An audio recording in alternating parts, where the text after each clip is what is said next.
ఒకసారి నారదుల వారు కృష్ణుడి దగ్గరికి వచ్చారు. ఆయన ద్వారకలో ఉన్నారనమాట. అయితే కృష్ణుడు అన్నాడు, నాకు చాలా తలనొప్పిగా ఉంది, అసలు ఏం చేసినా సరే తలనొప్పి తగ్గట్లేదు, నాకు ఒక మందు తీసుకొని వస్తావా, దాంతో నా తలనొప్పి తగ్గుతుంది అని చెప్పారు. నారదుల వారు అన్నారు, అయ్యా ఏ మందు కావాలి చెప్పు, నేను తీసుకొస్తాను. ఏం లేదు, నా భక్తుల యొక్క పాదాల పైన అంటుకున్న ధూళి అంటే మట్టి, మా భక్తుల పాదాల మట్టి తీసుకొచ్చి నా తలపైన రాస్తే తగ్గుతుంది అని అన్నారు అనమాట. నారదుడు అన్నాడు, ఏంటయ్యా నువ్వేం అడుగుతున్నావు, నువ్వు సాక్షాత్తుగా భగవంతుడివి, నీకు ఎవరే భక్తుల యొక్క పాదాల మట్టి నీ తలపైన రాసుకుంటావా, అదొక్కటే మందు తీసుకొనిరా అని అంటారు. సరే అని ఆయన బయలుదేరుతాడు.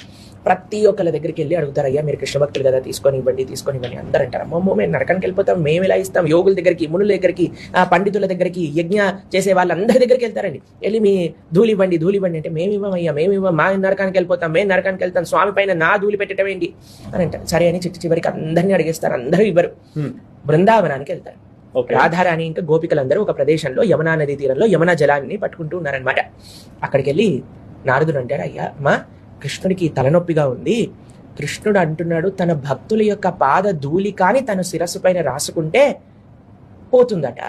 అనగానే గోపికలు శ్రీమతి రాధారాణి ఏం చేశారు తెలుసా అండి, వెంటనే వాళ్ళ పాదాలని యమునలో తడిపేసి అక్కడ ఉండే మట్టి పైన మొత్తం బొర్లి పాదాల నుంచి మట్టి అంతా తీసి నారదుడి చేతిలో పెట్టారనమాట. ఒకసారి నారదుల వారు కృష్ణుడి దగ్గరికి వచ్చారు. ఆయన ద్వారకలో ఉన్నారనమాట. అయితే కృష్ణుడు అన్నాడు, నాకు చాలా తలనొప్పిగా ఉంది, అసలు ఏం చేసినా సరే తలనొప్పి తగ్గట్లేదు, నాకు ఒక మందు తీసుకొని వస్తావా, దాంతో నా తలనొప్పి తగ్గుతుంది అని చెప్పారు. నారదుల వారు అన్నారు, అయ్యా ఏ మందు కావాలి చెప్పు, నేను తీసుకొస్తాను.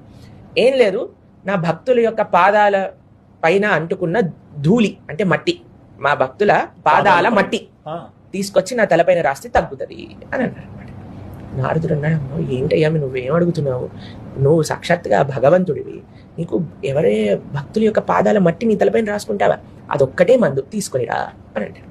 సరే అని ఆయన బయలుదేరుతాడు. ప్రతి ఒక్కళ్ళ దగ్గరికి వెళ్ళి అడుగుతారు, అయ్యా మీరు కృష్ణ భక్తులు కదా, తీసుకొని ఇవ్వండి.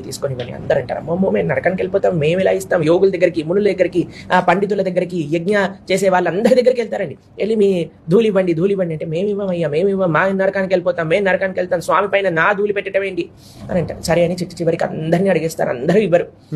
బృందావనానికి వెళ్తారు. రాధారాణి ఇంకా గోపికలందరూ ఒక ప్రదేశంలో యమునా నదీ తీరంలో యమునా జలాన్ని పట్టుకుంటూ ఉన్నారనమాట. అక్కడికి వెళ్ళి నారదుడు అంటారు, అయ్యా మా కృష్ణుడికి తలనొప్పిగా ఉంది, కృష్ణుడు అంటున్నాడు తన భక్తుల యొక్క పాద ధూళి కాని తన శిరస్సు పైన రాసుకుంటే పోతుందట. అనగానే గోపికలు శ్రీమతి రాధారాణి ఏం చేశారు తెలుసా అండి, వెంటనే వాళ్ళ పాదాలని యమునలో తడిపేసి అక్కడ ఉండే మట్టి పైన మొత్తం బొర్లి పాదాల నుంచి మట్టి అంతా తీసి నారదుడి చేతిలో పెట్టారనమాట.